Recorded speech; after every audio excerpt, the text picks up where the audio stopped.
Эмэгтэйчүүдийн баярын одоо мэд хүргье. Бурхан тав гэдэг үнэхээр ивэх болтгоо. Өнөөдөр би тав хүн би одоо Библид гардаг маш олон эмэгтэйчүүдээс тэгээд нэр нь одоо янз бүрийн байдлаар цуурайтсан 20 эмэгтэйн тухай зурагтай одоо ийм номлол дамжуулахыг хүсэж байна. За хэрвээ бид нар шинэ гэрээний Еврей номын 11-р бүлгийг шалгах юм бол 11-р бүлгийн эхнээсээ ахуулаад итгэлийн тухай ярьж эхэлсэн ба.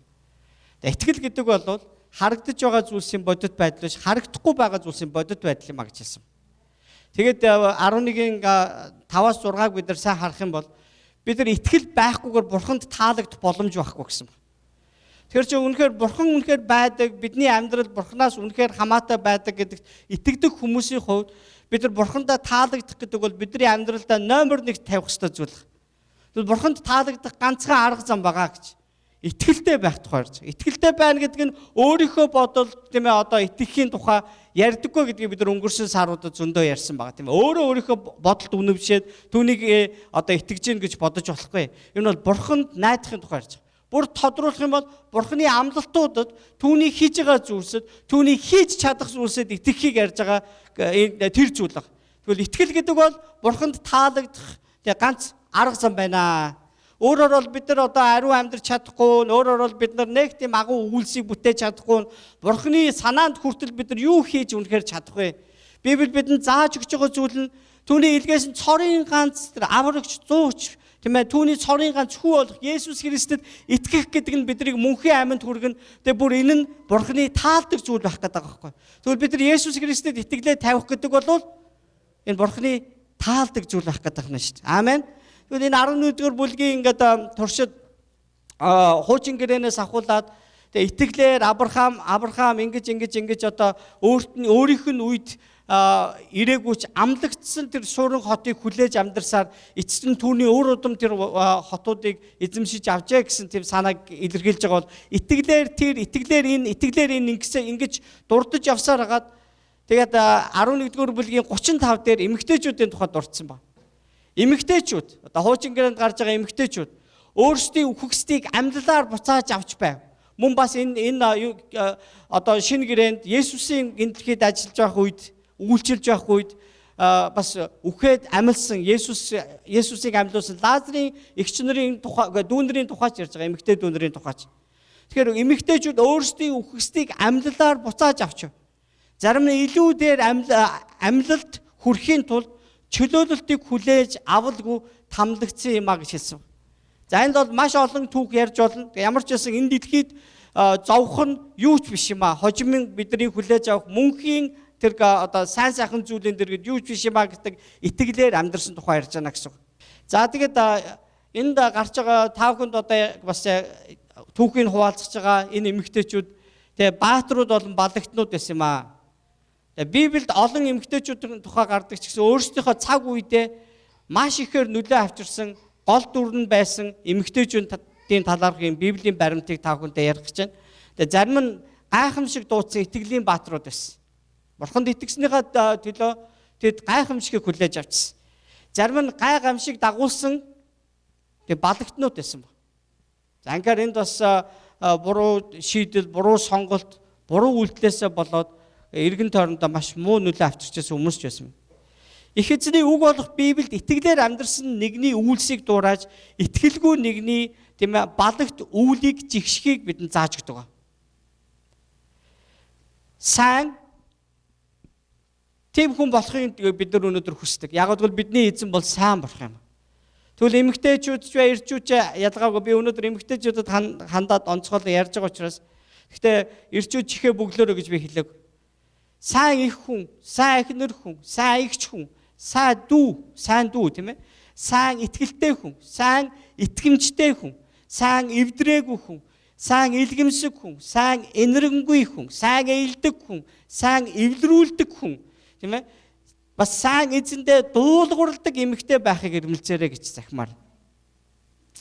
Бидний бурхан ариун тул ариун амьдрцгаая гэж Петр дагалдагч бичүүлдээс нь загталтаа хэлсэн байна.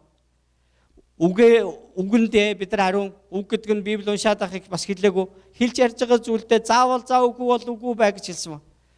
Үйлдэлдээ Ярьдаг ч гэсэн үйлддэггүй хүн байвал энэ бас ариун бус явдлага. Тийм учраас үгээрээж, үйлдэлээрээж, чин сэтгэлээр юмд ханддаг, халуун итгэлээр амьдрдаг, холилдоогүй ухаантай, тийм ээ, нэг чихт байдаг. Олон юм холиод тэрнийг хаашаа явахаа мэдхэ болцсон. Тийм биш. Бодит өөрчлөлтийг амьдралдаа хийдэг, дуулуурлан даруусдаг.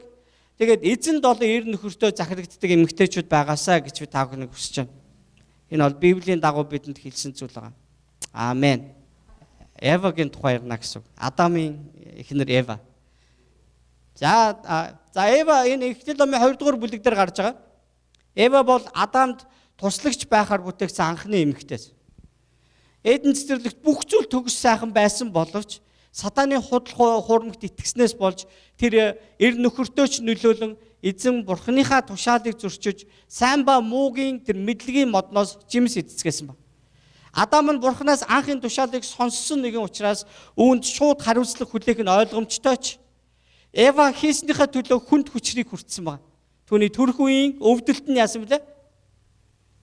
Улам илүү их болно гэсэн. Бүр илүү хавгүй илүү болсон. Тэгээд дээрэс нь түүний хүүхэд нь могоотой өс хонцонтой болно гэж.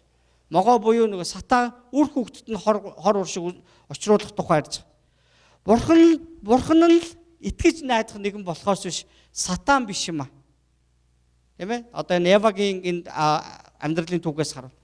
Бурханыхаас давсан тэр аминч хүслүүдээр бид сонголт хийх юм бол хэрвээ бид Бурханы хүслээс ч илүү давсан тийм одоо аминч хүслүүдээр бид амьдралдаа сонголтууд хийх юм бол үр уршиг нь ямар байхыг нэг жишээг бид нар Евагийн түүхээс бид нар сурч олно гэсэн. Хоёрдугаарт нь Сара. Авраамийн эхнэр Сара.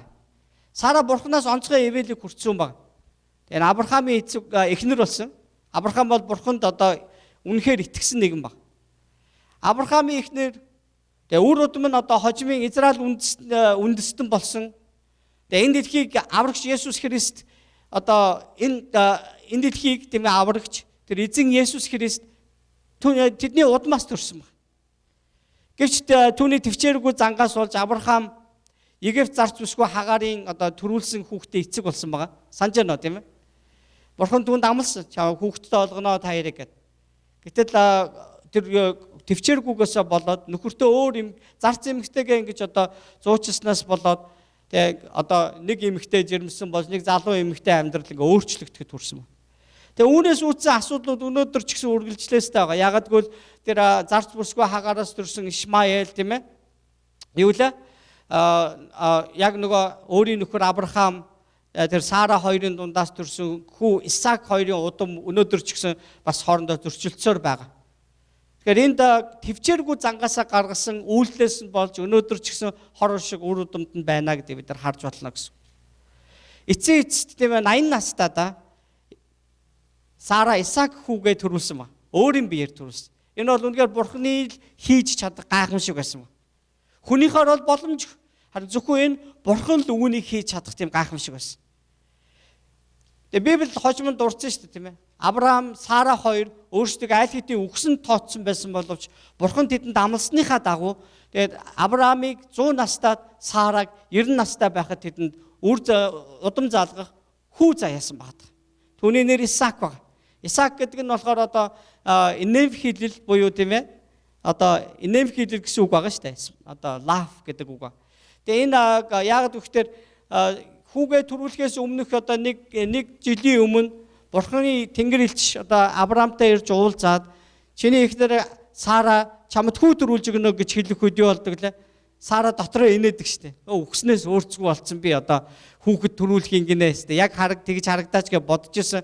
Бурхан юу гэж хэлсэн бэ гэхээр Сара яагаад майхан дотроо намайг шоолоод байгаа юм бэ гэсэн. Энэ гайхамшиг Бурхан л хийдэг. Өнөөдөр таны амьдралд аль хэдийн өнгөрсөн тооцож байгаа тийм мөчүүд тохиож иж болно. Битгий Бурханыг шоолоор. Бурханыг шоолдог хүмүүсийн талд ч битгий бодлоо өг. Зүгээр л Бурхан эзэндээ найдаж хүлээ гэж. Сарагийн түүхээс бид нар сурж байна гэсэн. Сара Исаакийг сайн өсгөж хүмүүжүүлсэн, хайрынхаа дээдээр хайрлсан, агуу удирдагч болоход нь тусалсан гэхэд хэлсэхгүй. Сарагийн амьдралаас суралцах зүйлс нь Бурханы амлалтууд үнэхээр биелдэг. Түүний цаг үргэлж зөв байдаг гэдгийг бид нар сурна гэсэн. 3 дугаарт нь Ребека. За Исаакийн эхнэр байгаа. Авраамын бэр. Авраам, Сара хоёрын бэр байгаа. За Эшлэл 24 дугаар бүлэг дээр энэ тухай гарч байгаа. Ребека бол одоо хадам ээж Сара шиг тийм хүүсэр эмэгтэй байсан. Хүүхэд дөрүүлж чаддгүй. Тэгээ энэ нь яаж мэдгдсэн бэ гэхээр нөхөртөөгөө сууснаас хойш удаан хугацааны туршид нөхөр нь түүний төлөө хүүхэдтэй болохын төлөө залбирах хүртэл хүүхэд төрүүлж чадахгүйсэн баг. Ихэр хүүхэд төрүүлэн тэр анхлан гарсныг нь Исав, удаахыг нь одоо удаалагчийг нь Яаков гэж нэрлсэн байдаг. Хадам ээж Сарагийн үйлдэл нь одоо Исаак болон Ишмаилийн удмынханд хагарал хүргэсэн шиг нөгөө нэг төвчээргүй зангаасаа болоод нөхөртөө одоо өөр эмэгтэй зурчлаа, тэндээс төрсөн хүүхдийг өөрөө хайрлаж чадахгүй, өөрөө хүлээж авч чадахгүй мөртлөө өөрөө хүүхдтэй болсныхаа дараа хөөж явуулснараа ингээд одоо нэг эцэгтэй хоёр одоо хүүгийн амьдрал удмууд нь дараа нь дайсагналцах тэр гай авчирсан шиг Ребека өтөл настай болсон нөхрийнхөө одоо ууган хүүгээ өрөөх гэж байгаа өрөөлийг нь сонсоод тэр Исаваас урдж Яаков одоо нөгөө өөрийнхөө нөгөө одоо энэ нөгөө Исаак Ребека хоёрын асуудал юу вэ гэхээр тэр хоёр хүүхдээ нэг нэгээр нь илүү хайрладаг гэсэн байна. Ялгаж хайрладаг. Тэгээд Ребека Яаковыг илүү их ялгаж хайрладаг байсан учраас Исаваас урдж өөрийнх нь одоо хайртай хүү Яаков тэр өрөөлийг нь аваасаа гэж хүссэн учраас одоо хүүдээ зөвлөөд одоо хүүгээ турхираад гэсэн үг тийм ээ. Тэгээд аавгаа хэрхэн одоо хуураад тэр өрөөлийг нь авахыг зааж гисэн байдаг. Энэ нь бас хожимын хагарлыг ч гэсэн бас авчирсан баг. Маш олон жилийн туршид ахтайгаа уулзаж чадахгүй байсан. Тэгээ бүр ах トゥ хоёр амьд ахуй цагтаа хэдий эвлэрсэн юм шиг боловч тэд нар хизээж хамт амьдрааг баг. Тэгээ бүр цаашлаад үр удам нь хожим нь хэдэн зуун жилийн дараа дахин дайсагналцсан тийм гайтай үйл явдлууд эндээс гарсан байд. Хэдий үр хүүхэдтэй хайртай үнэн чихнэр байсан хэдиж нэг хүүхдээ илүүд үдсэн байдал нь асуудал авчирсан баг. Гэхдээ бурхан эзэн гимшин харамсаж байгаа бидний алдаа зөрчлийг уучлаж сайн сайхныг бий болгож өгдөгт нь үнэхээр талархъя. Дөрөвдүгээрт нь Рахел баг. За энэ одоо Яаковын эхнэр гэсэн. Нөгөө аавыгаа мэхэлсийг хідэж үнэхээр яг сүсгтэй нэгэн байсан учраас бурхан түүнийг өрөөсөн байдаг. Тэгээ Библи хэлэхдээ бурхан Исавын сүсггүй байдлаас нь болж итгэлгүй байдлаас нь болж Исавыг голж харин сүсгтэй хэдий залмигтэй боловч сүсгтэй байгаа, итгэлтэй байгаа тэр Яаковыг тэр тоосон тухай гарч байгаа. Тэгээ ингээд тоогдсон Яаков тэр ахаасаа зүхтаж өөр одоо ээжийнхаа одоо садангийнх нь руу явах үедээ тэнд одоо Лабаны охин Ребекад юу хэмлээ? Рахелд тэр дурлсан баг. За Рахел одоо хоёр охинтой айлын одоо баг нь байгаа. Тэгээ Яаковын эхнэр Рахел Яаковын эхнэр болох үед эцэг Лабан нь том охинд яага борлуулах зорилгоор арга хэрэглэж Яаковыг хуурсан баг. Яг хурмын шөнөн одоо Рахелигаа өгнө гэж амлаж байгаад хурмын шөнө нь эгчтэй солилцсон баг. За миний бодлоор одоо Яаков тэр хурмынхаа өдөр маш их баярлсандаа болоод тэр дарсанд нэлээ согтсон баха. Тэгээ шөнө хинтээ унтж байгаа шиг мэдээгүй юусэн. Өглөөс ирсэн чинь яа байсан баг. Яагаад Яаков яг Рахелийг яагаас илүүд үзэх гэхээр тэр Рахел эгчээсээ илүү хамаагүй илүү царил байсан баг. Тэгэл яа жоохон харааны асуудалтай байсан. Тэгээ нүд нь одоо солир байсан уу, хараа муутай байсан уу, ямар ч байсан нүд муутай байсан гэж хэлсэн. Тэгээ тийм учраас одоо нэгсэнтэй гадна төрхөөр нь одоо Яаков гэж одоо голч шилсэн асуудал энд гарч байгаа байхгүй. Сара нөгөө Авраамын эхнэр Сарагийн нэгэн адилаар эгчдүү хоёр хоёулаа нөхөртөө татвар эмсийг өгч. За одоо ингээл нэг юм давтагдаад байгаа юм тийм ээ. Тэгээ төвчээргүй байдал. Тэгээд эхнэртээ татвар эмсийг одоо өөрсдийнхөө ингээд зарцнарыг татвар эмс болгож өгөөд тэгээ нийт одоо 4 эмэгтэйгээс 12 хүн нэг охин төрсэн байдаг. Тэгээ хөвгүүд хожимын одоо Израилийн 12 овг аймгийн одоо өвгдээс болцгоос. Рахелийн хүү Йосеф нь Израилийг хүнд хэцүү үеэс аврахад маш том нөлөө үзүүлсэн нэгэн болсон. Түүний баг хүү Биньямины овгоос цаг үеийн агуу сайн мэдээ тараагчдын нэг болох Илч Паул бас төрсөн байгаа шүү. Яаков болон Рахелийн хайр нь Бурхны өрөөлүүдийг гэрэлсэн хосууд хэрхэн хүртхийн тод жишээ болсон юм а гэж. За тэгээ энд би бас нэг юм хэлэхгүйгээр өнгөрч ирсэн болохгүй. Рахельд дурлсныгаа одоо хадам аавдаа хэлэх үед хадам аав чи миний охинтой суух юм бол чи суухын тулд надад 7 жил зарцлагд гэсэн ба. 7 жил тэдний мал ахуй бүх юмыг ингэж хийгээд эцэст нь одоо нөгөө хайртай Рахельтайгаа суух гэсэн чинь хормын шин солигдсон баг. За тэгвэл одоо дараагийн эмэгтэй бол мэдээж хэнийг эгч Лиа баг. Мэхэлсэг хідээч Яаковын эхнэр болсон баг. Лиа өөрийн эцгийн хийсэн ичгүүргүй залиар охин дүү Рахелийнхэн төлөө 7 жил зарцлагдсан Яаковын анхны эхнэр болсон баг. Сонирмогц. Рахел анхных нь эхнэр байгаагүй. Харин Лиа Яаковын анхны эхнэр болсон. Тэгээ хурмын шин өнгөрч өглөө болоход Яаков мэдлэгснээ мэдээл яаж байгаа юм бэ, ээж байгаа юм бэ гэсэн. Тэгээ бид нар бас амьдралын чухал өдрүүдэд ийм тасартлаа ууж хяналтаа алдаж ерөөсө болтгүйг нэг тод жишээ байна. Тэгээ хэдий 7 хоногийн дараа хайртай Рахелийг нь одоо аваад сууж болохыг зөвшөөрсөн ч гэсэн түүнийхээ төлөө тэр дахиад 7 жил зарцлагдах хэрэгтэй болсон баг. Харин Лиагийн амьдралаас харах юм бол эр нөхрийнхөө хайрыг олж авах гэсэн. Одоо Лиа бол гологдсон нэгэн байгаа шүү дээ. Тийм ээ? Гологдсон нэгэн баг. Харин Яаков мэдлэггүйгээр түүнтэй суудсан. Лиа бол одоо нөхрийнхөө өөрт нь өгөөгүй нөхөр нь өгөхгүй байгаа тэр хайрыг олж авах гэсэн тэр шаналлт он жилүүдийг дээр дүүрэн амьдэрсэн баг. Тэгээ тэр хүүхэд төрүүлж байх явцдаа Бурхан үнэхээр намайг өрөөлөө. Тэгээ миний нөхөр намайг одоо энэ олон хүүхдүүдээс минь болж энэ олон хөвгүүд төрүүлж өгснөөс нь болж намайг хайрлана гэж бодсон баг.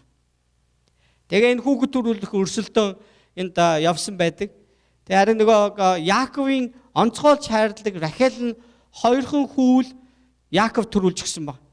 Тэм учраас тэр өөрийнхөө татвар эмийг нөхөртөө өгөөд түүнээс хүүхдүүд төрүүлсэн байгаа. 12 хүүгийн хамгийн бага 2 нь Рахелийн хүүхдүүд байхгүй. Тэгэхээр маш олон жилийн туршид Рахел өөрөө хүүсэр эмэгтэй байсан гэсэн утгатай. Хүүсэр эмэгтэй байсан. Харин Яагийн энэ шандалтай тэр нөхрөөсөө авч чадаагүй энэ одоо хайрыг тэр шаналж байгаа зүрхсэтгэлийн эзэн хараад түүнд хөвгүүдийг өгсөн байгаа байхгүй. Түүнд хөвгүүдийг өгсөн. Тэгээ бүр тэгж ярих юм бол түүнийг хүү болох Юдагийн удмаас одоо энэ дэлхийг аврагч Есүс Христ бас төрсөн байгаа байхгүй. Яавал бол Бурхны болцолгүйгээр хайрладаг, бид бүхэнд үнгүүгээр чөлөөтэйгээр тийм ээ өгөхийг хүсдэг тэр хайрыг олж авахыг эрмэлздэг стэд яг бэлэг тэмдэг болсон нэг юм байна. Өнөөдөр таны амьдрал үнэхээр тийм дардан биш. Сайн сайхан зүйлүүд өдөр болгон таны амьдрал цэцгэлэхгүй. Үргэл зовлон бэрхшээлийн дунд та өнөөдөр явж байгаа байж болох юм. Харин та Лиагийн амьдралаас суралцаарай. Түүний амьдрал нөхрөө харахаар үнэхээр хаппи биш байсан баг. Аз жаргалтай биш байсан баг. Яг нөхөр түүнийг хайрладаггүй. Түүнтэй зөвхөн эхнэр нь гэж бодоод түүнтэй зүгээр л нэг бэлгийн харилцаа байдаг байсан баг. Хөвгөө төрүүлж өгсөн ч гэсэн нөхөр нь түүнийг хайрлахгүй байсаар байсан. Энэ өдрүүдэд Бурхан түүний зовлонгийн тэр дууг сонссон гэдэг бид нар харах хэрэгтэй. Тэрхээр энэ хэрээрээ Бурханд тэр дуу хоолойгоо өргөж ирсэн нэг юм болов уу гэж боддیں۔ Тэгээ хожим нь одоо Лиа нас урахад Яаков түүний араас үнэхээр юм гашуудсан тийм шүлэг Библиэр байгаа шүү дээ. Тэгэхээр эцсийн эцэст өөрийнхөө нөхрийн тэр хайрыг тэр татаж чадсан нэг юм байгаа. Тэгэхээр зэрэг би таныг үнэхээр бас яг Лиагийн амьдралаас энэ ямар азгүй эмэгтэй вэ гэж бодохынхоо оронд түүний үнэхээр яг энэ нуграшгүй нэг нөхрийнхөө төлөө ерөөсө хувирахгүй юм сэтгэлээс нь та Бурхан эзэнд ингэж бид нар хандах ёстой байна гэдэг хичээлийг сурж аваасаа гэж хүсэж байна. Гэтэл номын 2 дугаар бүлэг дээр Йохобед гэж нэг эмэгтэйн тухай гардаг. Энэ бол Мосегийн их байгаа. Мосегийн их. Тооллого номын 26-гийн 59 дээр байж байгаа. За тэгвэл энэ Йохобед гэдэг энэ нэр гитлэл ном дээр гардаггүй. Левигийн охин болох нэг эмэгтэй хүү төрүүлжээ. За тэр өөршөө 2 хүүхэдтэй байсан байгаа. Тэгээ нэг 2 хүүхэд нь бас нэг аваа гайгүй болчихсон байсан байлгүй. Тэгээ нэг нялх хүүхэдтэй болсон. Тэгээ хүүгийнхаа сайхныг хараад түүнийг маш ихээр бас хайрлаж байсан. Тэр үед нь ямар зүйл болж байсан гэхээр нөгөө Египтийн нэг жоохон мангар одоо фарао буюу хаан гарсан байгаа. Тэгээ тэр Египт буюу тэр Египтэд амьдарч байгаа еврейчүүд маш олон хөвгүүдтэй болж хүчрхэгжиж байгааг хараад тэгээд нэг юм санаа төрсөн байна. Дөнгөж төрж байгаа хүүхдүүдийн эр хүүстэй болгоныг алаад гэж. Тэгвэл эдгээр одоо сул дорой болно гэж бодсон ба. Маш олон хүүхдүүдийг тэд нар алж нийл мөрөнд амьдаар нь шидэж байсан тийм түүхийнд гарч байгаа. Маш их тийм аллага үйлдсэн. Харин өөрийнхөө одоо дөнгөж төрсөн хүүг энэ Йохобед гэж энэ эмэгтэй бусдын гарт алуулахыг тэр хүсээгүй. 3 сар нуугаад цаашид нууж чадахгүй болонгууд юм сагсан дотор хийгээд тэгээ нийл мөрөнд ингээ хөвүүлэн тавьсан баг. За тэгээ одоо нэгсэндээ өөрөөр хэлбэл бурхны гарт даатгсан гэсэн утгатай байхгүй. Бүх зүйлийг өөрийнхөө хүүхдийн амьдралыг бурхны гарт даатгах. Заримдаа эцэг эхчүүд бид нар үр хүүхдээ хайртай байна гэд бурхны гарт даатгахгүй өөрсдийнхөө гарт байлгах гэдэг бас нэг алдаа бидэнд байгаа ш. Бүх юм бурхны гарт байдаг гэдгийг бид нар өөрсдөө суралцахгүй юм бол хүүхдүүд хизээж суралцахгүй гэдгийг бид нар бодох ёстой. Тэгээ харин тэр нийл мөрөний одоо нэг хэсэгт бас усанд орж байсан фараоны охин тэр хөвж яваа сагсыг хараад аваад нэгэд үзтэл дотор нь еврейчүүдийн хүүхд толтой нэг хүүхд байсан. Тэгээ энэ хүүхдийг одоо энэ еврейчүүдийн хүүхд ах шиг байна. Тэгээ энэ хүүхдийг би одоо авч өсгөх болно. Энэ хүүхд миний хүүхд болно. Тэр эзэж хүнтэй суугаагүй юм шиг байна тэр фараоны охин. Харин нөгөө Йохобед өөрийнхөө охиныг яасан байдаг? Охин Мириамыг тэр дүүг нь одоо сагстаа усанд тавиад хөвүүлэх үед түүний араас хараад яваараа гэсэн баг. Тэгээ Мириам айгу сэргэлэн хүүхд байж л тэ. Тэгээ тэр хүүхэд яасан гэхээр пижгэнд л дагаж явсараад фараоны охин нөгөө дүүг нь олох үед нь дэрэгдэн очоод та над хүүхдээ одоо хөхүүлээд өсгөх асрагч хэрэгтэй юу? Би тийм хүн олж иж чадна шүү гэд өөрийнхөө ээжийг авчираад өгсөн мэт. Тэнгүүд одоо Мосегийн их Йохобед өөрийнхөө хүүг өөрийн хөхөөрөө тижээх тийм боломжийг гаргаж өгсөн байдаг. Энэ бол жирийн хүмүүсийн амьдрал тохиолддог тийм гайхамшиг юусоо биш байгаа. Энэ бурхны хийдэг зүйлс байгаа. За тэгээ Мосе гэж одоо агуу нэг удирдагч шиг одоо ингэж төрүүлээж бас энэ бурхны ивэлэр тэр хүүн хааны ордонд өсөх боломж гарсан байгаа. Тэгээ хожим нь тэр Египтийн тэр одоо боолчлолоос бурхны ард түмэн болох израилчуудыг чөлөөлөх нэгэн удирдагч болсон юм а гэж. Тэгээ эхнийх нь одоо итгэл Мосег аварч, эхийнх нь итгэл Мосег аварч Израилийн агуу удирдагч шүүгч болоход нь нөлөөсөн байхаа гэж бодож байна. Тэгвэл Мириам буюу одоо эгчийн тухай би таагүй ярихыг хүсэж байна. Тэгээ үнэхээр яг бид яг юу хийснийг нь би таагүй ярьж байна. Тэр маш их сэргэлэн охин байсан байна. Завгдгүй нэг 10 гар насны охин байсан болов гэж боддог. Тэгээ одоо тийм хэмжээний юм сэтгээд ярих гэхээр наазах нэг 10 настай хөгжсөн.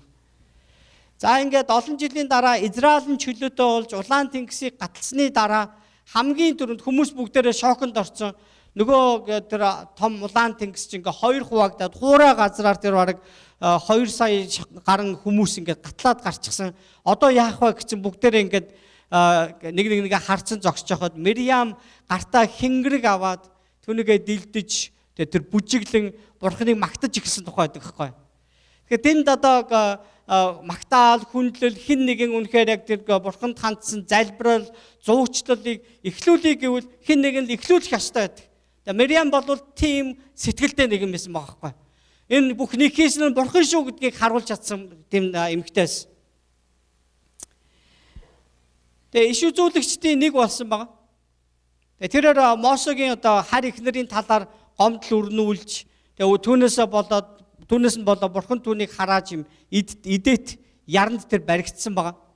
Тэгээ Мосе ихчийнхээ төлөө үнэхээр яг бас бурханаас гуйсан чинь хэрвээ эцэг чинь түүний эцэг нь түүнийг шийтгээд түүний нүүрлөө нулимсан бол ядаж тэр одоо хэд хоног ч гэсэн тийм тэр одоо ичгүүрийг үүрэх ёстой үстэй гэж байгаа байхгүй. Нэгсэндээ бурхныхаа эсрэг Тэгээ бурхны одоо томилсон удирдагч нь тэр Мосе түүний дүү мөн ч гэсэн тэр дүүн түүний удирдагч гэдгийг бурхан түүний удирдагч гэдгийг тэр Мириам мартсан баг.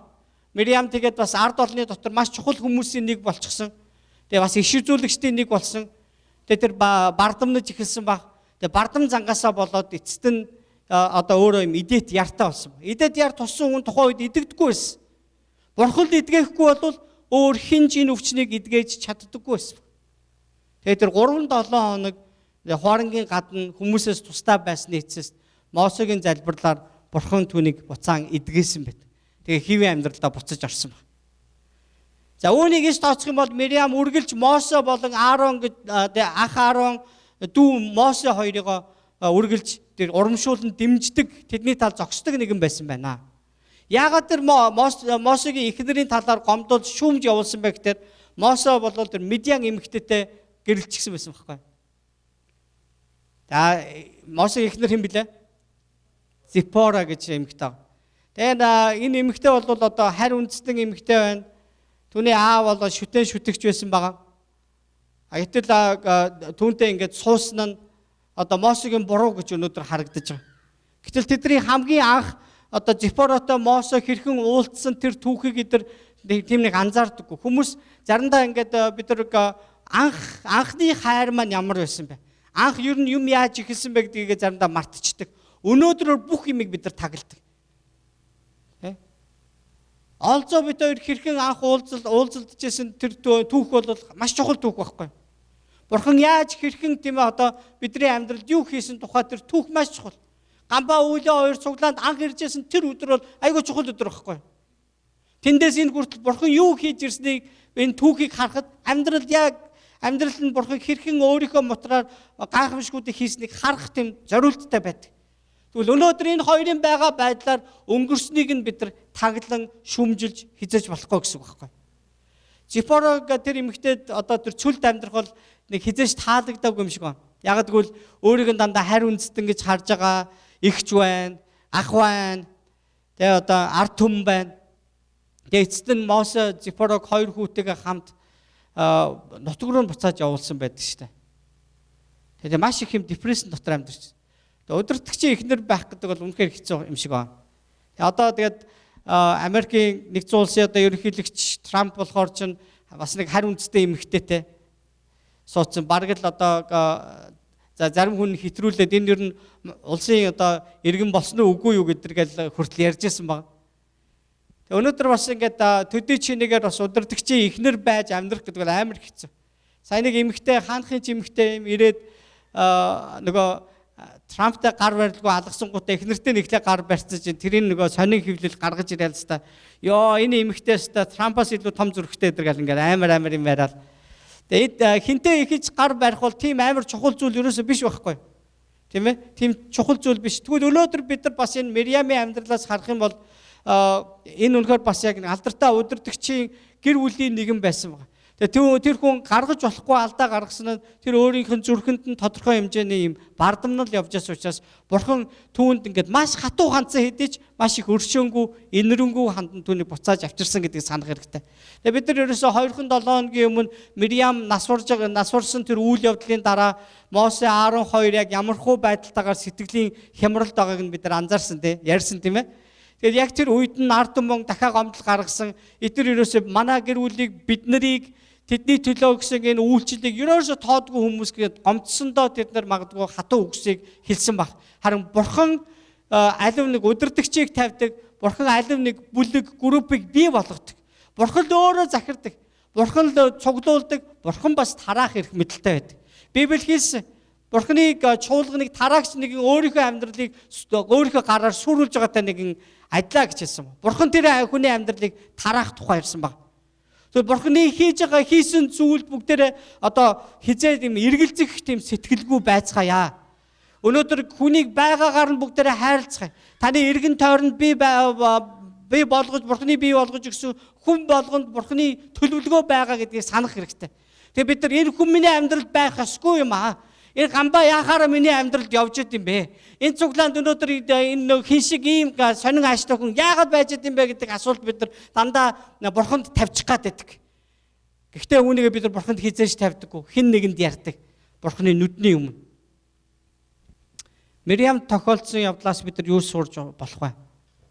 Тэр алдаанаасаа суралцаж бурханы удирдлагыг хүндэтгсэн нэгэн болсон гэдгийг сурцгаая. За дараа нь 8 дугаарт нь одоо Рахаб гэж нэг яг хоо энэ он цагийн дараалалаар ингэж хоошоо явж байгаа болохоос энэ бол тэрэн сайн энэ 8 дугаарт идэр гэсэн тийм утгатай биш шүү зэ. За Рахаб бол одоо Йошуа номын 2 дугаар бүлэг дээр нөгөө цөлийн 40 жилиг дуусгаад шинэ удирдагч Йошуа тэр Канаан нутагт ард олныг дагуулахаар орж явахад хамгийн түрүүнд тулгарсан тэр одоо эзлэж авах ёстой тэр том хот болох Ерихөөг байлдан эзлэхийн тулд Бурханаас заавар аван түүний дагуу үйлдэж байх яг тэр үед тэр хоёр туршуулыг Ерихөө рүү явуулсан, хоёр туршуул тэнд ингээд ирсэн гэдгийг нь хотын тэр чигээрээ мэдсэн учраас алхаар, барихаар хөөцөлдсөн байгаа, хайсан байгаа. Бүхэл бүтэн юм том цайз юм суурин хот дотор олоход үнээр хэцүү байсан баг. Харин тэднийг нууж өгсөн цор ганц эмэгтэй бол Рахаб байсан юм а. Рахаб бол бие үнэлэгч эмэгтэй байлаа. Давган зурган дээрээс сэжиг өгөх зүйлсүүдийг харж байгаа хэрэг тийм ээ. За тэгвэл энэ бие үнэлж амьдардаг байсан. Тэгээ түүнд бас үр хүүхдүүд байсан баг. Гэр бүл гэж түүнд байсан болохыг бид нар энэ түүхийг уншиж байхдаа бид нар харна. Харин Рахабын тэр хоёр туршуултаа Израильчуудын илгээгдсэн хоёр туршуултаа ярьсан яриа бол түүний амьдралд ингээд бурханд итгэж байгаа итгэл байна уу үгүй юу, түүний зүрхэнд байна уугүй юу гэдгийг илтгэсэн гол яриа болсон байна. Бид нар тэр хэсгийг олж унших хэрэгтэй. За энд юу гэсэн гэхээр айл дээрээс тэр цөлд тэр бүр хаавсан Египтэд тэр та нарын бурхан Египтийг сүрүүлээд цөлд одоо тэр хаадуудыг нурааж байсан тэр түүхүүд чинь манай эндхийн бүх хүмүүсийн зүрх сэтгэлийг аль хэдийн мохооц юм агжсэн. Одоо бол та нараас үхтлээ айж байгаа. Энэ хот одоо та нарын гарт аль хэдийн орсон. Яг гэвэл бурхан та нарын төлөө үүнийг бэлтгэсэн гэж хэлсэн. Харин та бүхэн энэ хотыг эзлэх гэж ирэхтэй. Миний та хоёрт хийсэн энэ тусыг санаад манай гэр бүлийг өршөөж өгөөч гэсэн. Нөгөө хоёр туршуул хэлсэн. Нэг юм улаан уяа цонхноосоо унжуулчаарай. Тэгээ бид нар дайран эзэлж орж ирэх үед бид нар улаан уяаг чинь хараад та нарыг харж хандаж хамгаалах болно гэсэн. За ингээд дайрч орж ирсэн тэр өдрөө Израильчууд өөрсдийнхөө амлалтыг сахиж тэдний гэр бүлийг хамгаалж өгсөн байдаг. Рахаб нь энэ дэлхийг аврах бурхны төлөвлөгөөнүүдийн гол дөрүүдэд тоглосон нэгэн баг. Яг гэвэл одоо Израильчууд Ерихөөг эзэлсний дараахан Рахаб одоо Юдагийн удмын нэг хүнтэй суусан баг. Нэг хүний эхнэр бас. Тэр хоёрын дундаас төрсэн хүүхдүүдийн буюу удмаас нь Есүс төрсөн баг. Давид хаан төрсөн баг. Есүсийг Давидын удмын хүн гэж ярьдаг шүү дээ, тийм ээ. Тэгэхээр Давидын удмын нөгөө Йосефийн гэрт төрсөн баг гэдэг шүү дээ. Амен. Эхлэл нь шалахгүйч төгсгөлөө агуу болгоорой гэж хэлсэн. Амен.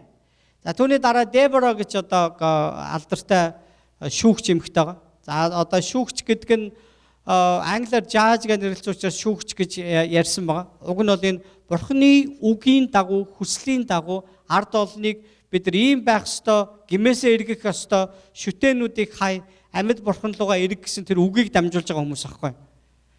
Тэгээд бас зүв бурууг нь хэлж өгдөг. Тэгээд Дебора бол одоо иш үзүүлэгч эмэгтэй байсан гэж Библиэлд дурддагдсан байна. Тэгээд тэр шүүгчд Йошуа одоо бүхэл бүтэн 28 жил шиг би санаж байна. 28 жилийн туршид одоо байлдан эзлэлт тэр Канаан нутгаар яваад дууссаны дараагаар Йошуа маш алдартай үгийг хэлдэг.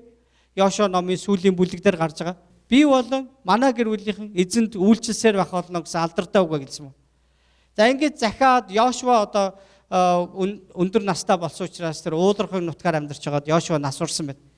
Йошуаг нас урснаас хойш одоо хинэн өдөртөгч нь мэддэгтэй болсон. Уг нь бол одоо бурхны санаа бол 12 овг аймаг байгаа газартаа үнэхээр бурхныг дээдлэж тэд нар эв нэгдэлтэйгээр бурханд нэг сэтгэлтэйгээр үйлчлэх ёстой байсан ба. Харин хүн болгон өөрсдийн дур зоргоор өөрийн хүслээр зүйлүүдийг үйлдэж эхэлсэн гэж. Тэгээд бид нар одоо хиймэл шүтэж эхэлсэн, бозор булаа зүйл давтаж эхэлсэн, харь үндсэнгүүтээ ингээд сууж эхэлсэн ба. Үүнээсээ болоод тэд нар юм хамгаалтгүй тийм одоо хот шиг болсон. Дурын одоо үндэснүүд, дурын одоо тийм халдагчнууд ирээд тэдрийг дээрэмддэг, газар нутаг, охтуудыг булаадаг ийм болж хувирсан баг. Бусдын дарамтанд орчихсон. Бүр филистүүд гэж нэг үндэстэн гарч ирээд тэдрийг бүр ингээд өстой зовоосон баг. Тэд нар маш их одоо хүчрхэг техниктэй, технологитой. Израильчууд нэг Египтээс гарч ирснээс хойш нэг олигтойч юм хөгжүүлээгүй, бурхан үүнийг тэдэнд зөвшөөрөөгүй юм шиг баг. Ягдгүй л тэд нар энд яг үнэндээ Египтээс төр чөлөөлөгдөхдөө нэг ч зэвсэг хөдөлгөөгүй. Тэд нар гарын хуруугаач хөдөлгөөгүй. Бурхан тэдэнд энэ ялалтуудыг өгч ирсэн. Ерөнхий хот тэд нар үнэндээ тэр хан хэрмэг нураах гэж нэг ч их буу хэрэглээг баг. Бурхан тэдэнд зүгээр хашгирахыг л зааж гисэн. Хашгирсан тэр хотын хэрэм нурсан. Бурхан дандаа энэ бүгд ялалтуудыг тэдэнд өгсөөр ирсэн. Харин эдгээр одоо нөгөө тэднийг удирдан явж исэн удирдагч нас барунгууд, өнгөрөн одонгууд дараа нь дураараа хаашилж гисэн ба. Харин энэ өдрүүдэд бурхан хэн нэгнийг ингэж босгож ирж исэн. Бурхан үгээ өгөөд дуудлага таниулаад чи миний төлөө үйлчил, чи тэр хэсэгт очиж миний үгийг яар, чи тэгээд одоо гартаа цэлэн байруул байр, тэр бүгдийг бурхан зааж өгч байгаа. Захирах тухай ярьж байгаа. За ингээд одоо 40 одоо бүхэлдээ хэдэн бараг 200 жилийн туршид байна уу? Ийм одоо израильчуудын завхарлаас болоод тэд нар ингээд байж байгаа л өөр үндэстэнд эзлэгдэх байрах ийм асуудлууд тэдэнд гарч ирсэн. Харин энэ өдрүүдэд бурхан ийм шүүгчдийг босгож ирж байсан. За энэ хүмүүс бол эзнэр дуудагдсан, зарим нь иш үзүүлгийн тийм иш үзүүлгийн үйлчлэлтэй хүмүүс байсан. Тэгээд энэ Дебра бол иш үзүүлэгч эмэгтэй байж бурхан түүнийг үнэхээр юу хийхийг зааж өгсөн. Тэр Барак гэж нэртэй одоо нэгэн залууг удирдагчийг одоо дэмжиж түүнтэй хамт байгаа, түүний араас нь ингээд дэмжиж тэгээд эцэст нь тэдрийг дарлаж байсан одоо тэр Сесериа гэж одоо жанжин түүний хаан хинчилээ тэр хаан хоёрын эсрэг тэр тулаан амжилт олсон байгаа. Тэгээд бурхан өөрөө тэдэрт ялалтыг өгсөн ба. Тэгээ ингээд Израиль 40 жилийн туршид дайсан байхгүйгээр амар жимэр байсан ба. За энэ эмэгтэйн амьдралаас бид нар юу сурж болох вэ гэхээр Дебрагийн тэр одоо удирдлага нь тэр бүгдийг өөрийнхөө хүслээр захирах ерөөсөө байгаагүй юм аа. Бурханы хүслийн дагуу хүмүүсийг явхад урамшуулж дуудаж тэр дунд байгаа тэр дайчин удирдагч нэг араас нь ингэж урамшуулан дэмжиж байсан нэгэн баггүй.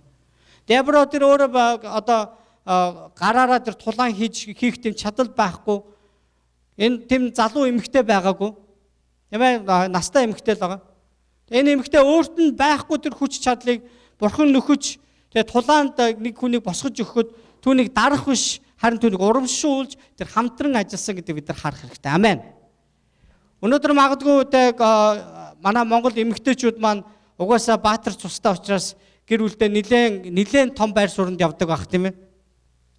Заримдаа сэлмээ бариад босоод ирэх үе байдаг л да. Таны дайсан бол таны нөхөр биш.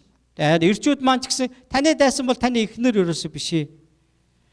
Бурхан өнөөдөр энэ дэлхийд ирчүүдэд хүчийг өгсөн шалтгаан нь тэр өөрөө хүч чадалтай эрх мэдэлтэй нэгэн гэдгийг бидний дүр төрхөөр дамжуулж тэр тунхаглахыг хүсэж байдаг. Эмэгтэйчүүд хэдийгээр харахад тийм одоо хагарчгаар сав шиг гэж Библи хэлсэн байгаа шүү дээ. Тэгээд эрэгтэй эмэгтэй хоёр хүний одоо харилцаа хайран дээр ингэжтэй босдог. Тэгээ энэ хайрыг авчрахад бол эмэгтэй хүнийг нь арай илүү үзэгсэлнтэй сайхан бүтээсэн шалтгаан нь эр хүний зүрх сэтгэлийг татах хэмжээнд авдал ингэж бүтээсэн шалтгаан бурхан өөрийнхөө хайрыг хүмүүст харуулж ойлгуулж би та нарыг энэ хайраар хайрладаг гэдгийг бэлэгдэл болгож эмэгтэйчүүдийг бүтээсэн гэж би итгэдэг. Дөнгөд хоёулаа одоо сэлэн барьсан удирдагч байх тухай Библи бидэнд хэлээгүй шүү. Хамтдаа бол бид нар хүчтэй байхгүй. Хамтдаа бол бид нар хүчтэй. Бидний санаа нэг байх ёстой. Бид эр юм хүмүүс бол өөр хүмүүс. Эр хүн удирдагч нь гээд гэрийн хоймроор нэг ингэж дүүрэн таргалсан байгаасаа гэж бурхан хүсэхгүй байгаа шүү дээ, тийм ээ. Тэр диван дээр ганцхан эр хүн суух ёстой биш аахгүй. Эмэгтэй хүнд тэнд бас зай байгаа гэдгийг бид нар санах ёстой. Нэг нэгэндээ бид нар амьсгал агаар тэр амьдрах зайг нь тавьж өгөөд тэгээ харин бидний сэтгэл итгэл маань бурхандаа нэг тэгээ түүний бидний амьдралд өгсөн дуудлагын дагуу бид нар нэг санаатаагаар үйлчлэх, нэг зорилготойгоор үйлчлэх нь бидний хамгийн чухал зүйл байгаа. Амен. Бидний зан чанар маш өөр. Бидний зан чанар маш өөр. Бидний нэгтгэж байгаа зүйл маань хайр гэдгийг санаад хайр маань үнэхээр бидний нэгтгэх хэмжээнд байна уу, харин тасарч унах хэмжээнд байна уу гэдэгтээ анхаарал тавих нь аль альнийх нь үүрэг гэдгийг би та бүхэнд хэлхийг хүсэж байгаа. 10 дугаарт нь Делила буюу Делайла. Тэгээ Самсон гэж одоо шүүгчдийн үед байсан маш хүчрхэг нэгэн залууд муугаар нөлөөсөн тийм эмэгтэй байгаа. За энэ эмэгтэй бол тийм одоо янхан махан байсан гэж одоо Библи бичээгүй ч гэсэн тэр хоттой маш үзэгсэлтэй эмэгтэй байсан юм шиг байгаа байхгүй. Тэгээ өөрийнхөө тэр үзэгслэн тэр одоо бүр ингэж одоо ийм дур булаан байдлаа тэр Самсонгийн сэтгэлийг ингэ татхад хүргэсэн ба. Самсон бол эхээс төрөхтөл назир хүн буюу одоо үсэнд нь нэгч тонгоргог хүргээгүй дарс жамсаагүй тийм залуу байсан болов түүнийг бурхан босгоод тэр маш хүчрхэг маш олон тэр филистүүдийг алсан учраас филистийнхэн Самсоноос боломжтой гарах юм бол өшөөгөө авчих тийм санаатай байсан. Тэгээ Самсон ч гэсэн өөрийнхөө тэр байдалтай маш их тийм нөгөө эрдүү ерөөсө хаан ч гэсэн дураараа явж идэг хүн байсан. Харин үүнийг нуглаж бол ганц тэр сул таалыг нь тэд нар олчихсон. Түүний эхнэрийг нь алсан. Тэр эхнэр бол филист эмэгтэй байсан. Харин үндэстэй эмэгтэйдээ Самсон суух ёсгүй байсан. За энэ бол том алдаа байж. Үүнээсээ Самсон гимшээд уг нь зөв амьдрах ёстой байсан чинь дахиад нэг филист эмэгтэй Делайлад зүрх сэтгэл татгцсан ба. Тэгээ бүр тэдэд очиод гэрлэхгүй зүгээр шууд амьдарч гэлсэн. Унтаж хөвтэл ууж идэл гэлсэн. Өөрийнх нь бурхан түүнийг инэлхийд илгээж төрүүлэхээс өмнөх бүх хууль дүрмүүдийг тэр заавруудыг бүгдийг үгүй хийгээд тэр өөрийнхөө хүч чадалд зөвхөн эрдсэн баг. Харин түүнийг одоо филист буюу өстөнгүүдийнх нь гарт оруулахад хүргэсэн тэр одоо муу нөлөөг үзүүлсэн тэр эмэгтэй бол Делайла байсан ба. Самсонг түүнд үнэхээр өгтлээ дурлсан байж магадгүй. Харин Делайла тийм байгаагүй юм шиг. Делайла илүү мөнгийг хайрласан баг. Тэр бас айж байгаа одоо өөрийг нь алчихгүй гэсэн тэр филистүүдийн одоо өөрийнх нь нутгийн хүмүүсийн тэр занал хийллээс болоод тэр хүчинд автсан бүүмэд Делайлагийн талаас бодож тайлбарлах юм зөндөө байх хэдий тэр бурхны хүмүүсийн эсрэг Израилийг дарлах гэж олон жил дарлаж зовоосон тэр одоо филистүүдийн талд зогсож бурхны эсрэг харснараа Делайлагийн хийсэн алдаан тэр байгаа. Тэр ийм нүглийг үлдсэн.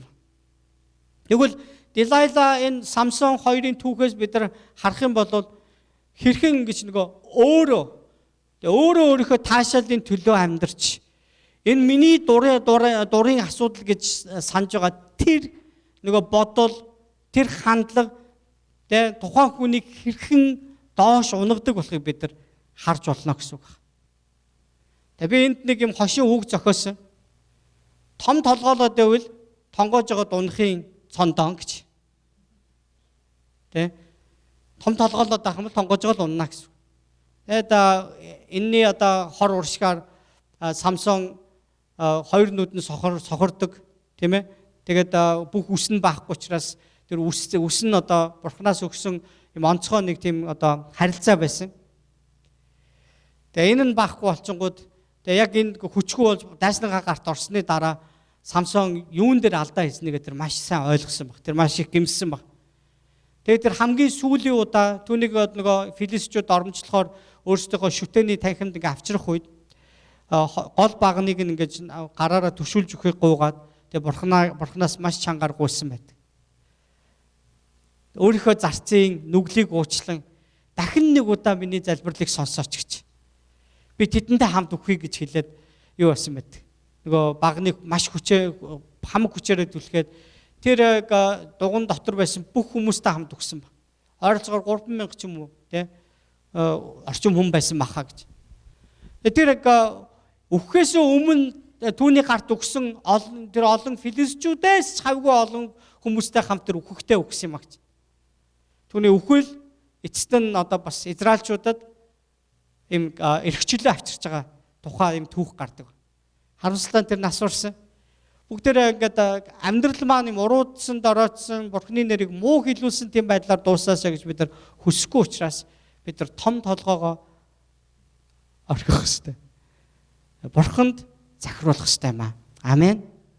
За би ингээд 2-3 хуудас алгасаад за би нэг юм баяраа нэлээд дош 16 18 дугаар юун дээр очиж хуудсан дээр. За энэ бол Есүсийг төрүүлсэн Мария баг. За Мария болохоор одоо энэ зүгээр яг бодит хүний фото авах л та зүгээр яг Мария иймэрхүү төрхтэй байсан болов уу гэж хүмүүс төсөөлж байгаа. Тэгээ тийм залуу тэгээ одоо хүнтэйч гэрлээгүй ийм эмэгтэй байсан байгаа. Тэгээ энэ эмэгтэйг амьдарч байсан тэр газар бол одоо тэр Назарын тэр юу лээ? Ямар тусган билээ? Галил аймгийн Назар гэж хот. Тэгээ энэ Назар гэдэг нь болохоор зэрэг нэг юм их зэм хадан дээр тэгээ хад ингээл ямар нэгэн модсод энэ эргэн тойронд ноомод байхгүй илсэн юм цөлөрхүү газар ийм хадан дээр баригдсан хот байгаа. Жижигхэн хот. Энэ Ромын нөгөө хаанхын нэрийг мартсан. Энэ Тиберус ч юм болоо нэг хаан тухайн үед ингэж одоо нэг хүн Христ ирэх гэж байна. Тэгээ месианик хөдөлгөөн гэж ярьдаг. Христ ирэх гэж байна.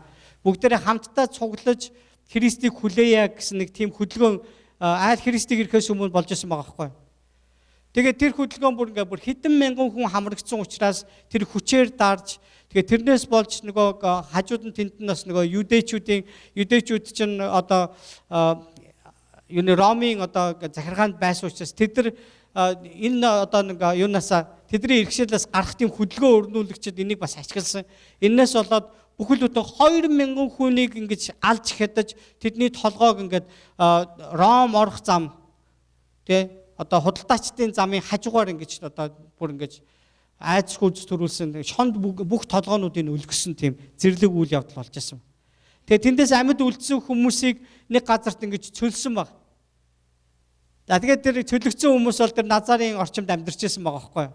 Тэр Зебулун, Гадгийн нутгаар ингэж амьдархсаад гэж. Тэгээ тэнд тэр Назарт амьдарч байгаа хүмүүс бол ихэнх нь яг одоо бидний итгэж байгаа Христ Есүсийг ирнэ гэж хүлээж ирсэн итгэлтэй хүмүүс байхгүй юу? Тэгээ Бурхан зүгээр ч нэг Назар хотоос Йосеф гэж нэг хүнийг, Мария гэж нэг хүнийг сонгоцсон ерөөсөө биш байгаа байхгүй юу? Тэд нар яг Есүсийг хүлээж байгаа итгэлтэнгүүд тэнд амьдарч ирсэн. Тэр дундаа нөгөө Бурхан амлалтынхаа дагуу Юдагийн удмын хүмүүсийг сонгоцгоосон баг. Сонгосон байна. Тэгээд Йосефч, Мариач аль нь Бурханд үнэхээр итгэдэг хүмүүс байсан. Тийм учраас тэд нар Бурханы дуу хоолойг сонсож байгаа байхгүй юу? Тэд нар залбирдаг хүмүүсээс учраас Бурханы дуу хоолойг сонсож байгаа. Залбирахгүй сонсохгүй шүү дээ. Зүгээр нэг маанагаад нациг гэлдэ маанагаад амьдарч ирсэн чинь Бурхан гинт хөөй. Чи Мариаг эхнэрээ болгоод ав. Оёгоо эхнэрээ болгоод ав гэл тээ. Ингээгүй байхгүй. Тэд нар үнэхээр Бурханы дуу хоолойг эрэлхийж түүний цагийг хүлээжсэн итгэлтэй хүмүүс байсан учраас Бурхан тэднийг хэрэгэлсэн баг. За онгон бүсгүй хүүхэдтэй болно гэдэг зөвгнөл Исая номон дээр байж байгаа. Хаос Есүс Христ одоо энэ дэлхийд мэдлэхээс өмнө Мария энэ одоо өөрөө энэ сонгогдсон эмэгтэй болно гэдгээ мэдхээс ч өмнө бүхэл бүтэн 600 жилийн өмнө яг ингэ бичигдсэн байсан.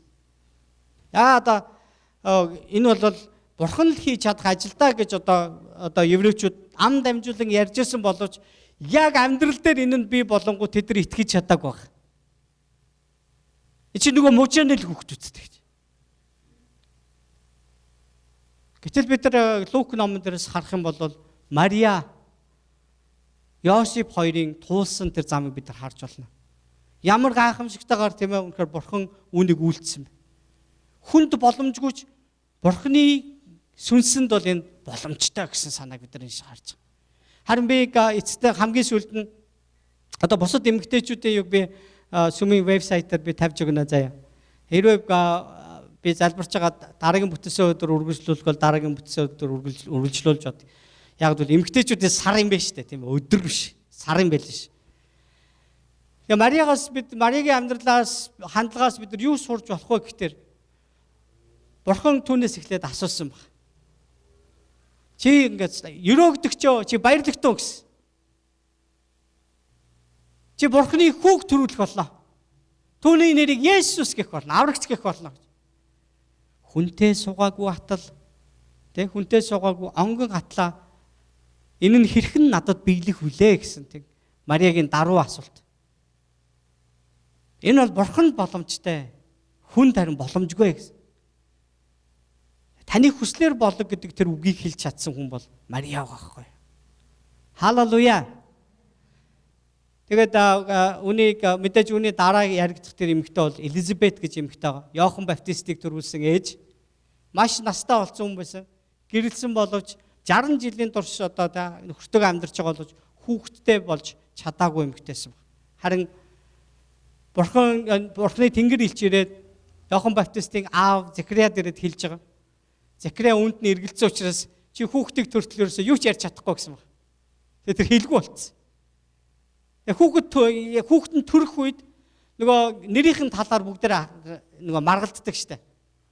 Тэ? Чи хүүхдтэй хин гэж нэр өгч байгаа гэсэн. Тэр цаасан дээр Иохан гэд бичсэн.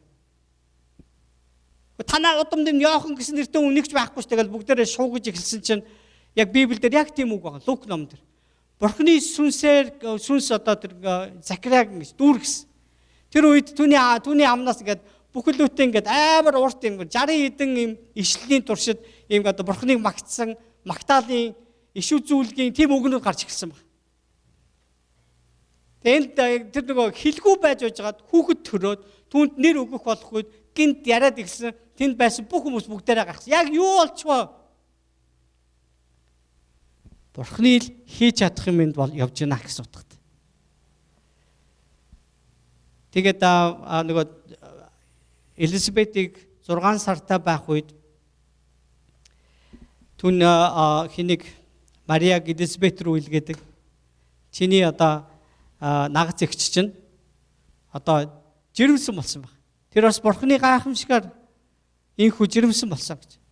Тэнгүүд яг нөгөө Авраам, Сара хоёрт болсон зүйлийг Мария сансан баг. Тэгээд түүний итгэл илүү зоригдсон баг гэж бодож байгаа байхгүй. Тэгээд тэр үнэхээр маш тууштайгаар Бурханд үйлчлэхээр шийдсэн баха гэж боддог. Өнөөдөр би та бүхнийг энэ сургаалын төгсгөлд юу гэж уриалахыг хүсэж байна вэ гэхээр өнөөдөр та амьдралынхаа аль хэсэгт явж байгааг би мэдэхгүй, Бурхан үнэхээр сайн мэдж байгаа. Энэ сард үнэхээр олон гайхамшигтай зүйлүүд үнэхээр Бурхан бэлдсэн гэдэг ч би итгэж байна. Магадгүй бас бидний хүсээгүй, тооцоогүй янз бүрийн асуудлууд бидний амьдралд гарч ирж болно. Харин энэ бүхнийг бүгдээрээ Бурханыхаа гарт тавья. Өөрийнхөө хүслээр энэ бүгдийг захирах гэж бүү оролдоорой. Энэ олон эмэгтэйчүүдийн амьдралд зарим нь үнэхээр итгэлээрээ Бурханд бүх зүйлээ түүний гарт тавьснараа эдгээр итгэлийн бааtruуд гэж дуудагдаж бичигдсэн байна. Зарим нь зөвхөн өөрийнхөө амиж хүрслүүдийн дагуу сонголт хийснээр үүнээсээ болж түүний үр удамд хүртэл балаг ирсэн гэдгийг бид нар харж байна. Өнөөдөр бидний хийж бүтээж байгаа, ярьж хэлж байгаа зөвхөн өөртөө наагсан, зөвхөн өөрийнхөө хүсэл дуу бодлыг сонссон тэр амиж үзлүүд бидний үр удамд гайхамшиг авчирч болох юм бол тэгвэл бид нар үнэхээр Бурхан бүх зүйлээ тавиад Бурханд итгэдгээ бид нар үнэхээр харуулж амьдрал бидний үр удам Бурханд итгэсэн хүмүүс болж өөрчлөгдөнө гэдгийг бид нар харна. Бид нар ямар агуу үндэснийг, ямар агуу итгэлтлүүдийг өнөөдөр босгох гэж байгаагаа бид нар өнөөдөр харж чадахгүй. Харин энэ бүгдийг Бурхан бидэнтэй хамт ажиллан хийхийг хүсдэг гэдгийг бид нар энэчээс харж болж байна гэсэн.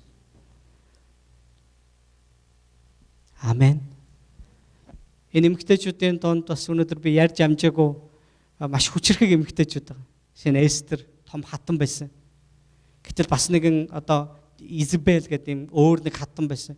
Маш их га израилчуудад авчирсан. Харин Эстер үнэхээр сайн итгэлтэй эмэгтэй байсан. Тэр израилчуудыг аврах тэр гайхамшигтай ажилд оролцсон. Эзэн таныг үнэхээр өрөөх болтох. Бүгдээ хамтдаа нүдэн айнан эзнийг өмнө бас бүгдээ залбирцгаая.